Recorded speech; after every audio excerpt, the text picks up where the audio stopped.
the Homestead Studios in Santa Clarita, California, it's Just the Tip-Sters with Melissa Morgan. Greetings. If you've got a tip for Melissa, a rumor on a murder mystery, an unsolved case you might know something about, why on earth you've got your convertible top down when it's 102 in the shade, anything, tell us about it by calling the Tipster hotline at 832-TIPSTER. That's 832-847-7837, or send an email to jttipsters@gmail.com. You just might hear your tip on the podcast. And now here's your host. Do not ask her if she's loving this warm summer weather as much as you are, or you will regret it, Melissa Morgan. It's hot and more cowbell.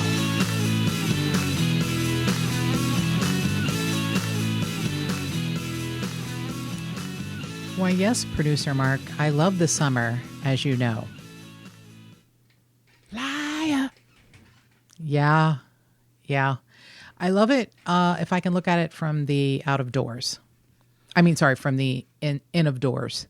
I can see the out of doors through a beautiful window. This is how we knew we were going to be married. I really do believe that. My first husband was someone's grandmother who at the age of 24 constantly needed a blanket and went to bed wearing full-on Hugh Hefner pajamas and an ascot around his neck because he was always chilled at 6'5" and 220. And I was always on fire and have been since I was born, I guess. And I almost killed him many times in our short 2-year marriage. And then a scant 11 years later, I met you, and we ended up dating. And I went to visit you in Las Vegas in August. Oh, God. Where it's 120 in the shade. And you pick me up at McCarran Airport. And I'm trying to look all cool, and it's not a possibility. And you open the door to your hotel room, and a blast of freezing air hits me in the face. And I'm like, you could store meat in here. Yes. And you're like, is that okay? And I turned to you and said, I love you. Yeah, it was meant to be. It was meant to be. Yeah, and whenever I would go and I'd be in a place like that, when I was touring, I was a touring singer-songwriter at the time. And when I was in the desert, I was in Nevada or Arizona, like Phoenix or Tucson. I would spend the entire time, other than the moments I had to get into my car and go to wherever I was playing, I just spend the entire time in a refrigerated room. And that's just one of the reasons I love you, is because we're both polar bears. Yes. It's hilarious when, in the winter, when people visit our home and they're like, oh, it's cold in here. And I'm like, really? Yeah. I'm taking off my clothes. Yeah, we're all peppy. In the winter, our electric bill is like -4 because we never turn the heat on. And in the summer, it's $750 because it's fucking hot. It's ridiculous. It's really bad. So before I get to this week's wonderful episode about the West Mesa Murders, I just have to mention that Starbucks is now going to ban, I can't remember if it's by 2019 or 2020, they're going to ban all of their plastic straws. So I am reminded of a wonderful poem. First they came for the light bulbs, and I am not a light bulb, so I said nothing. And then they came for the plastic grocery bags, and I am not a plastic grocery bag, so I said nothing. And then they came from a motherfucking straws, and now I'm fucking pissed. And I understand that poem is written about the Nazis coming for the Jews and the gypsies and the homosexuals during World War II, but straws is important. It's a cautionary tale. It's a cautionary tale. Yeah. Thank you. I learn a lot from you because at first I thought you were just like a fucking nutbag conspiracy dude, but you were cute and good in bed, so I thought I'll just look over that part. But when they banned, what are they called? Fluorescent bulb? Not fluorescent. Yes. Incandescent bulbs. Incandescent bulbs. You loaded up several shopping carts full of light bulbs at Lowe's. I've still got plenty, and you don't get none. No, I know. Darling, I'm admitting the wisdom of your ways at this point. At the time, I thought you were a fucking crackpot. And granted, you keep them at your office in Santa Monica. You don't share your bulbs. I don't share the incandescent bulbs because fucking I've only got maybe a couple of years left worth of them. So here I am with my LEDs and my other bullshit that I'd like to, and I don't own a gun, but I would like to take a gun and shoot them out on a daily fucking basis. Oh, but they're so environmentally friendly. What was that? They're so environmentally friendly. Oh, I thought you had a stroke. I was like, what the fuck just happened to Mark? Yeah, environmentally friendly. But then you've mentioned that they end up in landfills or I can't. Well, fluorescent bulbs, that was the big thing for a while. Right. Because and nobody was paying attention to the fact that they're incredibly dangerous, and in another few years there's going to be a massive problem because of mercury coming out of landfills because nobody disposed of them properly. Right. And hey, the ecology, hey, nature. Now, they figured as technology and science does, they have figured out a way to make, decent looking light bulbs with LED lights. Not really. And they're getting better. Not really. I'm still, but still. Not really. They're horrible if you have a rheostat. You can't dim them easily. They're terrible. No, it's not good. So, I fought the plastic bag thing for about a minute and a half. I would so be like, Anne Frank's in my closet. Looky here. I was like, I'm not going to do. All right, here's my reusable bags. And you are like, fuck that shit. I'll pay 10 cents for the rest of my life. Oh, yeah. And then I'll go and stuff them down the throat of dolphins out in the middle of the ocean. That's what you're doing with your paper bags that you pay 10 cents for. Yes, I am. You constantly are making trips to the beach and you're luring dolphins in, and then you shove their blowhole filled with, paper and plastic. Plastic. Yeah. So I have all my disposable bags in the back of my car, just really awful and stupid, and they're dirty and gross, and I hate it with all my heart. But you're such a cute hippie. Not even close. And you know that. I shave everything on my body. I am not a hippie.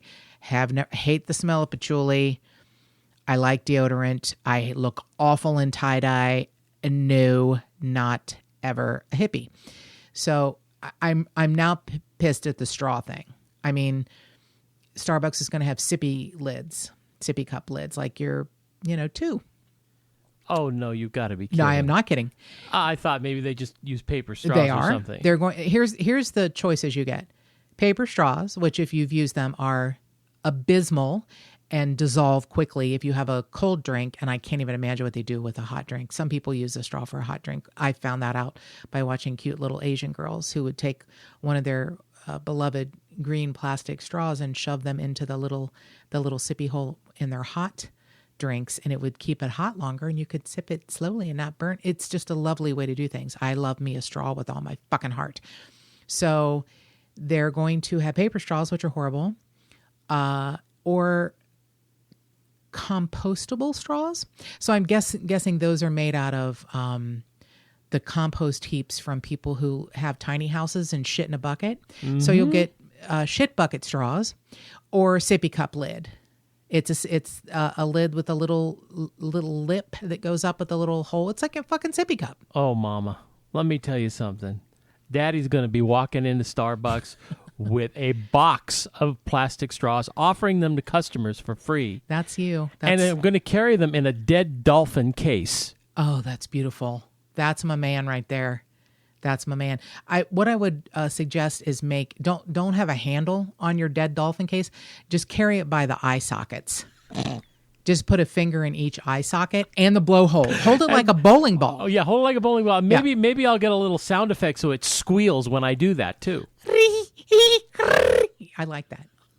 That's Man. perfect. We are losing listeners right and left. That's right fine. now. That's totally fine. I don't care. Totally fine. I just am.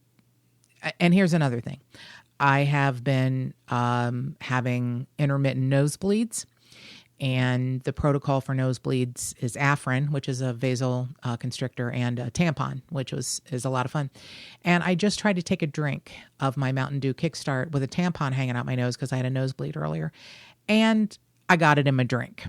And it expanded because it's a tampon doing its job. But now the tampon was soaking up all my Kickstart. Now I'm walking around with the soaking tampon with Kickstart hanging out my nose. This is not good. This is why I need a straw. A straw would have helped all of that, and none of this would have happened. But anyway. A sturdy straw made of plastic. Well, actually, I started saying enough about me, but I actually have one more story. My friend Taylor carries her metal straws because she's all up in that, shit, in her purse in a plastic Ziploc bag. And we went to have dinner a few weeks ago, and she got out her own metal straw, and she had a little collection of three different little metal straws that she carries with her in her purse.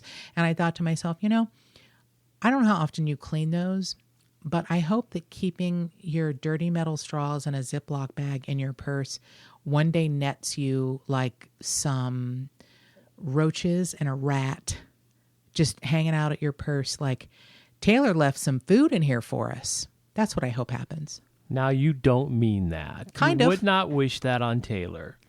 You know what? The day is young. What I see happening is that one day she's going to open up that Ziploc bag that's all closed up with all that goo bacteria in there, and there's going to be mushrooms growing out. Okay, the end. Good. Now we're done. All right, now we're done. Okay, so enough of the straw bitching. Yeah. So this case, the West Mesa Murders, several different names. I prefer to call it the West Mesa Murders. It has been known as the Bone Collector Murders because of what was found, which is, the remains of 11 bodies, 12 if you count the fetus that one of the women was carrying when she was murdered. I prefer also the name The Lost Girls, because one intrepid detective in Albuquerque, New Mexico, has been compiling a list for the last, 10 years or more of her career, probably closer to 15 years. So the reason this case is fascinating to me is the large number of victims, which is always a fascinating thing. It's like, how did this happen? How does someone get away with this? How do they, figure out their burial ground, their workstation, along with the Long Island serial killer, where one person is being looked for who went missing, and they find 4 more. The same thing sort of happened here. We had a little bit of news on the case a week or so ago. On July 3rd, a burial set of remains was found maybe half a mile from the mesa. Now, a detective said it looks familiar enough. It was Police Chief Mike Geyer, Albuquerque Police Chief. It looks familiar enough, but not exactly the same. And he was right, and that it was a burial ground, but testing has revealed that it is centuries old Native American burial ground. Wow. Yeah, centuries old. That's going to close that site down for a while. Well, actually, I just read today that they are trying to decide how to proceed, how many people should stay there. I mean, it becomes like an archaeological dig at this point. So going back a little bit in time, that's why it became a little more in the news than it had been. Going back in time, an amazing detective, Ida Lopez, who had worked at the Albuquerque Police Department for her entire career, started compiling a list. Women had gone missing as early as 2001 that she was aware of, and really kind of stopped around 2005. Obviously, there are people that have gone missing since then, but a large number during those years. And Ida Lopez would call them the Lost Girls. And when someone was reported missing, they were very similar, typically between 15 to 24 years old. largely of Hispanic heritage. Families, some of them had children. Almost all of them had parents or siblings who worried about them. Most of them, save one, were women who lived, unfortunately, compromised lives. They were sex workers. They were drug addicts. And Ida Lopez didn't care what they did for a living or didn't do. She wanted to keep track of the lost girls. So she kept compiling, and she would meet with the families regularly. They all sort of consider her a guardian angel. And I think that's really the truth. She's kind of an amazing woman. So in kind of a brief timeline here, February 2nd of 2009, a woman is walking her dog in a kind of a dirt parking lot that had probably been made for different reasons. This Mesa area had been, am I using the right term, Mark, graded? Yeah, it was outside of our part of Albuquerque, or right outside of Albuquerque, on a mesa, and they were grading it for the construction of new homes. For development, yes, which producer Mark is also familiar with this, because this has been his one of his careers for a long, long time, and he's a risk manager and vice president of litigation. And am I getting your title right? Yes. Okay. I mean, this is not about me, so. Oh no, it's all about you. Okay. I'm changing the name. It's called Just the Mark. Just the producer Mark. Just the producer Mark. Sorry, I'm sorry, I forgot. New podcast title, Just the Producer Mark. So, producer Mark is sort of a Renaissance man and has so many gifts. The least of which is what he does for me. He does so much for everyone else, but he does, a lot for me. But it's just one of the little notches on his amazing belt. So, KB Homes, which producer Mark is very familiar with, and anyone who maybe has, looked at a new home in the last 20 or 30 years might be familiar with KB. I believe it stood for Kaufman and Broad. Used to be Kaufman and Broad, Yeah. and they're mostly in the western U.S., although they're really big now in New Mexico and Texas. Right. They're moving out. Okay. So they were developing a large area of land in the mid-2000s, and as anyone who may know, if you were ever looking for a house in that time frame, 2007, 2008, everything hit the shitter, and home building ground to a halt. So they had graded the area but did not develop it because no one wanted houses at that time. No one was buying houses. So in 2009, February 2nd, a woman is walking her dog. And as a lot of these stories happen, you're either a hunter, a hiker, or somebody walking your dog who shows up, hey, what's that spot? Is that a femur in your mouth? So this woman's dog finds a human bone. It's on the West Mesa of Albuquerque. She calls the police immediately, and they realize pretty quickly there's a lot going on. So by February 10th, 3 days later, they have uncovered the remains of 3 bodies, not knowing how many more were left to show up. By February 11th, the next day, one of the women has been ID'd, and she is a sex worker.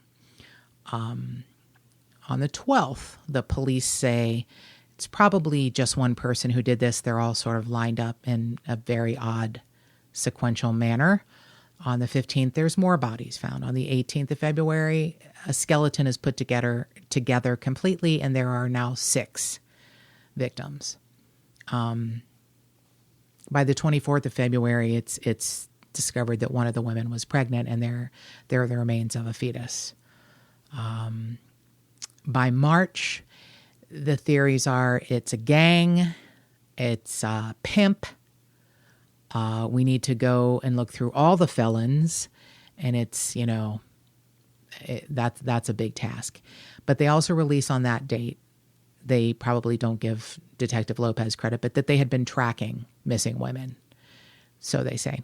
So the 19th of March, 2009, there's a $25,000 reward given for any tips. On the 20th, it's literally labeled sacred ground. On the 4th of April, 2 more women are identified.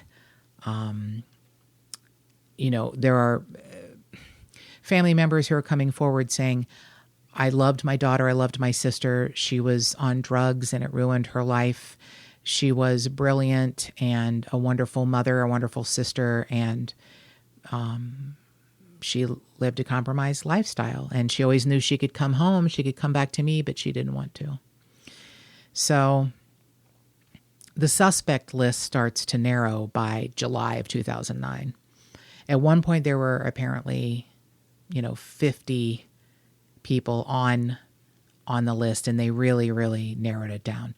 And if you are looking for information, the Albuquerque Journal has just done like an amazing job of archiving every step of the way of what's been going on.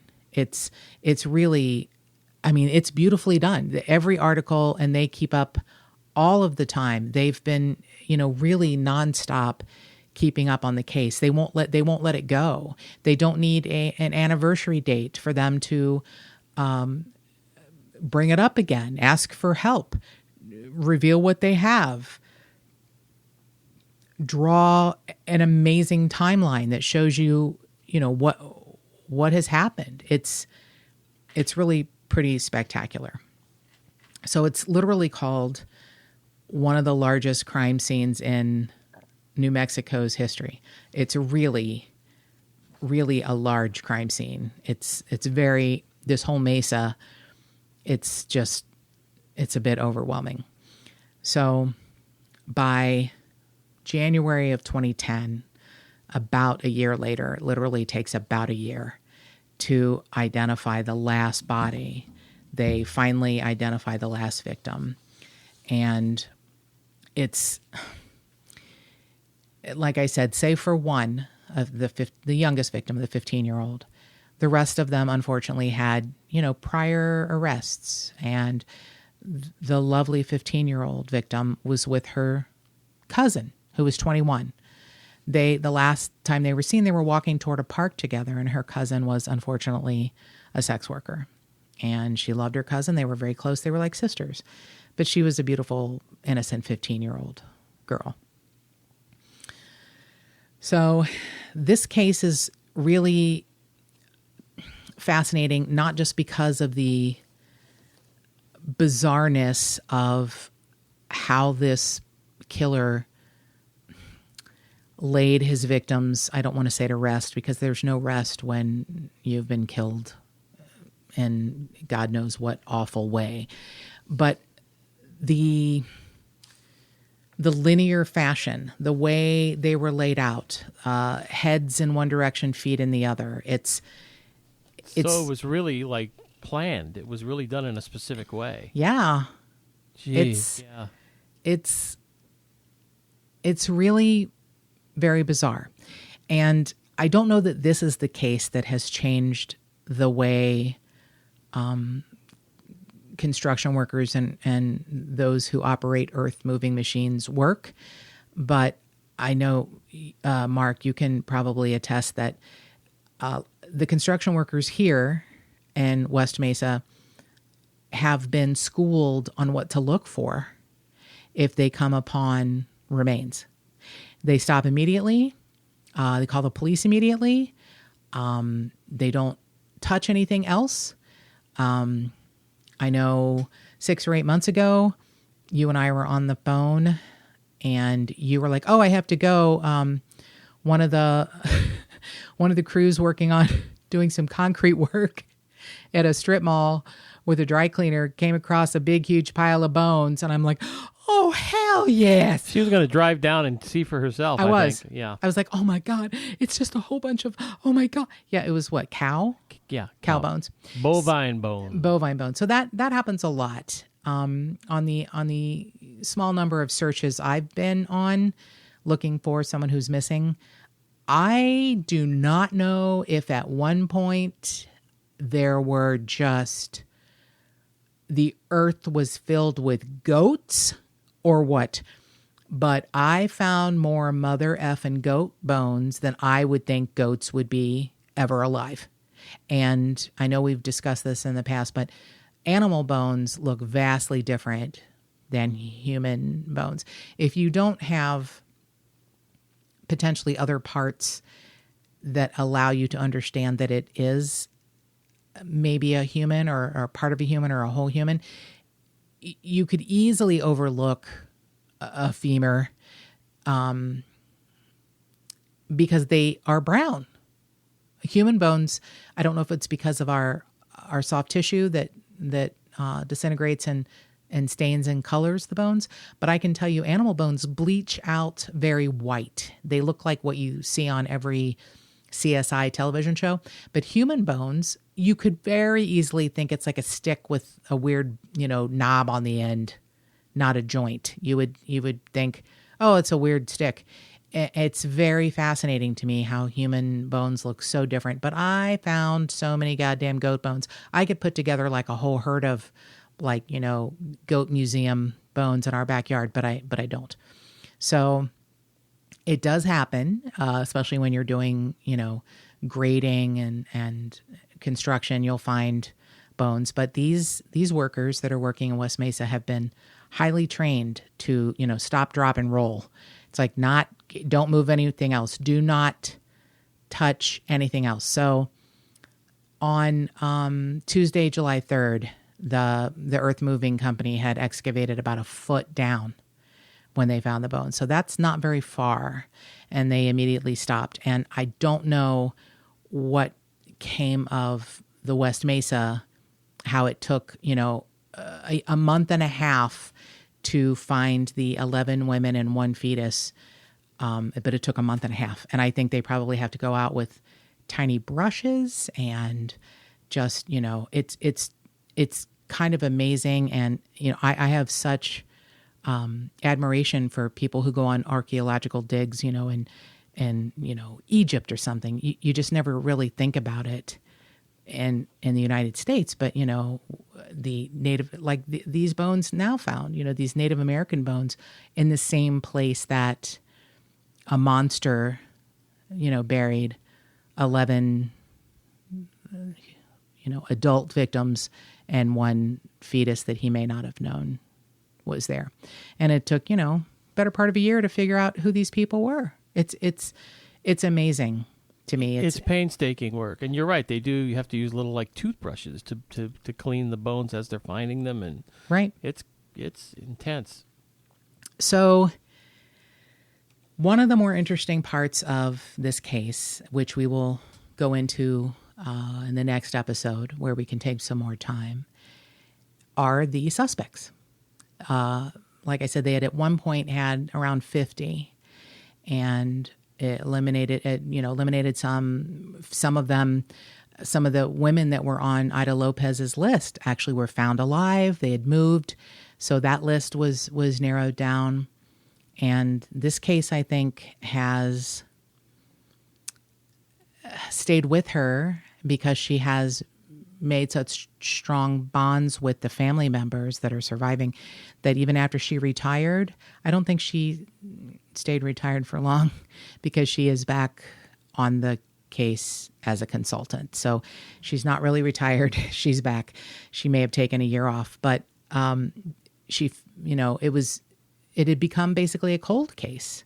And there was one detective left who was working on the case, and they asked Ida Lopez to come back. And she has such a bond with the family members. It's really a good thing that they have her on board. And she's intrepid. She won't stop. She's fantastic. So Ida Lopez had helped sort of narrow down the list of the women who were missing, the lost girls, and of the suspects. So they had narrowed it down to 5. They'd gotten it down to 5. And there's really only 3 at this point. And unfortunately, 2 of them are deceased because they also lived compromised lives. They each have their own way of doing things, their own reasoning for being, a monster. But the 3 most probable suspects are Lorenzo Montoya and Joseph Blea and Fred Reynolds. Now, Lorenzo Montoya and Fred Reynolds are both deceased, and Joseph Blea is in prison for the rape of a 13-year-old girl. So the one that's sort of the most interesting to me, but I will explain why I don't necessarily think he's the one, timing-wise works out really well, and that's Lorenzo Montoya. He lived in a trailer about 2 miles from the burial site, and 2005, 2006, there were dirt trails that led straight from his back door to the mesa. I mean, just a straight shot, to the mesa. He could have buried people and come back to his shitty trailer quickly. But what happened, and unfortunately in the timeline, the killings stopped in 2006. He was killed in 2006. Yes, I understand. That seems very neat and tidy. But how he died makes this seem like an odd MO that he would have done this. As I said, most of these women were sex workers, drug addicts. It just, yeah. Okay. So Lorenzo Montoya, 39 years old, December of 2006, he finds Sharika Hill online on Craigslist and set up a time for her to come to his trailer and dance for him. So what Lorenzo Montoya did not know is that Sharika Hill brought her boyfriend who was waiting for her. Now, when you contract with someone to come to your home, it's typically by the hour. And within an hour, her boyfriend is wondering where she is. Lorenzo Montoya had bound her with ropes that he made out of duct tape. So the police think this was probably not his first time of doing that. And we'll find out later. Definitely not his first time of doing that. But he had strangled her. And he had wrapped her in a comforter that he had recently purchased at Macy's. He still had the receipt in the bag. And was loading her into the trunk of his car when Sharika Hill's boyfriend was like, it's been an hour. I need to pick up my girlfriend. And he went up to the trailer and was worried about his, girlfriend's safety, sees Lorenzo Montoya loading his dead girlfriend into his trunk and shoots him.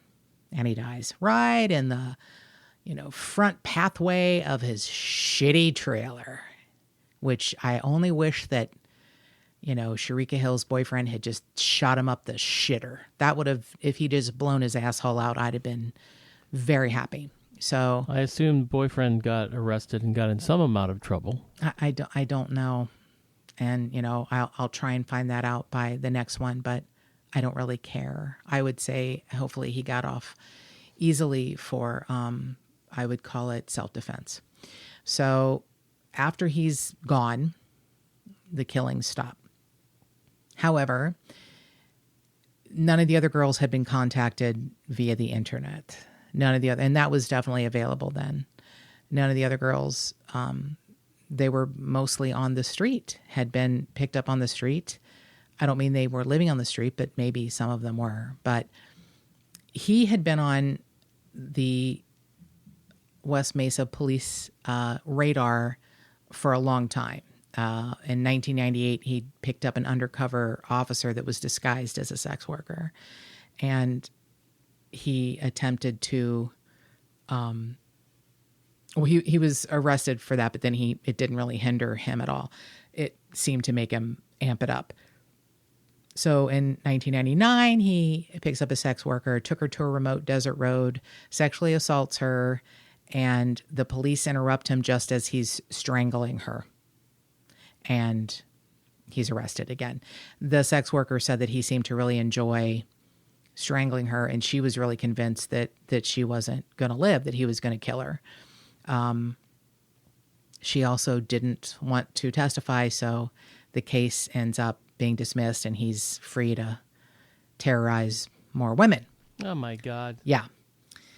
So other than the odd way he made ropes out of duct tape, which would be impossible to get out of, the police found some tapes, sort of sex tapes, I guess, badly done. He was not a good director. He would set up a secret camera in a cabinet in his luxurious trailer, and they found the tapes after his death, and they're actually still trying to identify the women. I believe there's 3 women that are on the tapes to see if they're still alive. I mean, they're not part of the West Mesa women, but maybe he found another place that was being developed and started a new burial ground where there's another trail from his creepy, shitty trailer. Wow. Mm-hmm. So Joseph Blea, the other one, who's alive, was arrested for the rape of a 13-year-old girl, and then he pled no contest to attacking 3 other women. So he's in prison. He denies everything.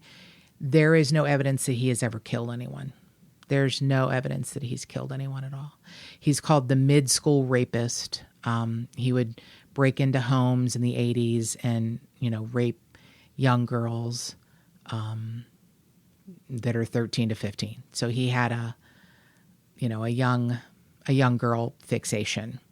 And like I said, most of these girls were, all of them, 15 to 24. They were not, older than 24, depending on how hard their lives had been. They may have even looked younger. But the other suspect, who is a fascinating suspect to me, he died of natural causes. And this was even before any of the bodies were discovered. Fred Reynolds. He was a pimp, and he had connections to he had a connection to at least one of the victims, but then he had photographs of the other victims. So it's tough when 2 of the main suspects have died before even the case was officially opened. Since 2009, authorities have interviewed over 200 women that may be Latina, that may be sex workers, and they have taken, many tips from people that are trying to help solve the case. It's still open. It's still unsolved. There's now a $100,000 reward for information. And while most people think it was Lorenzo Montoya, I just don't. And I'll tell you why. I have 3 words for you why I don't think it's Lorenzo Montoya. And those words are Joseph James D'Angelo. Because nobody thought it was him. And there were many other people that they thought it was. And he was not on the radar. And even with DNA, they traveled to Oregon to a nursing home to get the DNA of an older gentleman, and he was excluded, but he was on the list, from age to career choices to geography where he lived. And Joseph James D'Angelo was not even in the top 10 until he was number 1. So I'm not saying I know who did it, but I'm saying I think there's a lot more work to do, and we'll talk about the rest of this on the next episode. and more cowbell. Make sure to join us for that next episode. But in the meantime, if you've got a tip, call us at 832-TIPSTER. That's 832-847-7837. Or send an email to jttipsters@gmail.com.